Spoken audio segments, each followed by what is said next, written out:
थेट बारामतीमध्ये जाऊयात, कारण तिथे राष्ट्रवादीचा आज मेळावा आहे. अजित पवार बोलतायत. आमच्या लक्षात आणून देतील अधिकारी, तशा त्या अडचणी दूर करू. तुम्ही काळजी करू नका. तुम्हाला अजिबात त्याच्यामध्ये आम्ही दुर्लक्षित करणार नाही. त्याच्यामध्ये ही गोष्ट आपण लक्षामध्ये घेतली पाहिजे. आणि ह्या सगळ्या गोष्टी करत असताना महाराष्ट्रातला कुठल्याही तालुक्यातली भगिनी ही कुठं मागं राहता कामा नये. भगिनींना तिथं बसा पुरुष मंडळींच्या जागी.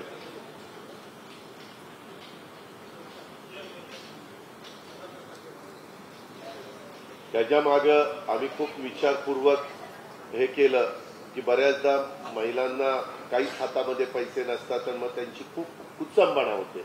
आणि मला माझ्या मातेची, मुलीची आणि भगिनीची तशी कुचंबणा होऊ द्यायची नव्हती.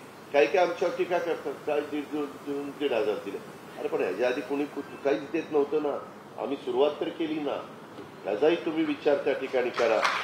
आणि त्याच्यामध्ये आमच्या त्या भगिनीचं आर्थिक आणि सामाजिक पुनर्वसन आम्हाला करायचंय. राज्यातील महिला त्या आम्हाला ह्या निमित्तानं स्वावलंबी करायच्यात, आत्मनिर्भर त्या ठिकाणी करायच्यात.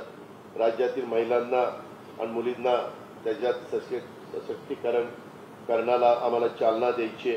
आणि यामध्ये महिला आणि मुलींना पुरेशा सोयीसुविधा उपलब्ध करून देण्याच्या करता देखील आमचा प्रयत्न त्या ठिकाणी चाललेला आहे. खूप चांगला अर्थसंकल्प मी यावेळेस देण्याचा प्रयत्न केलेला आहे. आणि तुमच्या वीज माफी पण आम्ही दिलेली आहे 7.5 हॉर्सपावरपर्यंत. त्याच्यावर ज्यांच्या घरात विहिरी आणि पंप इलेक्ट्रिक असतील त्यांनाही त्याचा फायदा होईल. तिथं काही उत्पन्नाची अट नाहीये. त्याची 7.5 पर्यंतची मोटर असली पाहिजे एवढंच.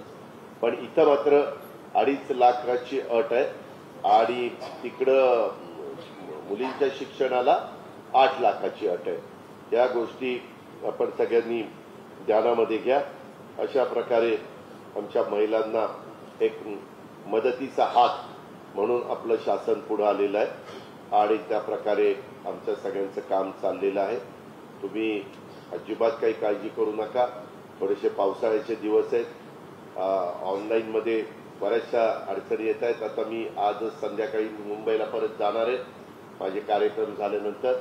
त्यावेळेस गेल्यानंतर तुम्ही त्याला म्हणजे मुंबईला त्या ऑनलाईनचं तुम्ही मला एक नोट करून द्या. प्रांत आत्ता मला सांगितलं व्हिडिओ तुम्ही तुम्हाला अनुभव आलेली तुम्ही द्या. प्रांत तुम्हाला अनुभव आलेली द्या. अशा पद्धतीने दिली तर मी उद्या अधिकाऱ्यांना वगैरे घेऊन बसतो.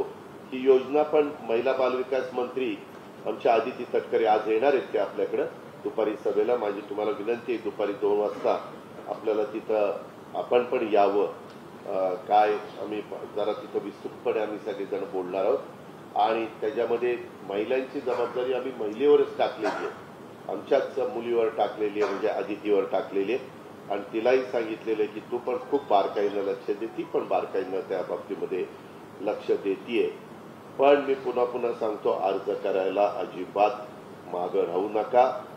आणि त्याचबरोबर जे लाभार्थी बसणार आहेत, जे नियम आहेत त्या नियमाच्या बाहेर अर्ज करायचं ह्याच्यामध्ये पडू नका. नाहीतर ती नोट लावली म्हणजे यादी लावली, समजा आता गुणवडीच्या आहेत, पावणेवाडीच्या आहेत, आता ज्या काही महिला आहेत त्या वेगवेगळ्या भागातल्या आहेत. मी आता त्यांचे पत्ते वगैरे बघत होतो.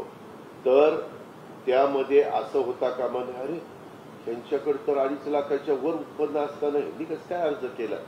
त्याच्यातनं आपली बदनामी होईल. म्हणून उगीच तसं करू नका. 2.5 लाखाच्या आतमध्ये असणाऱ्यांनी.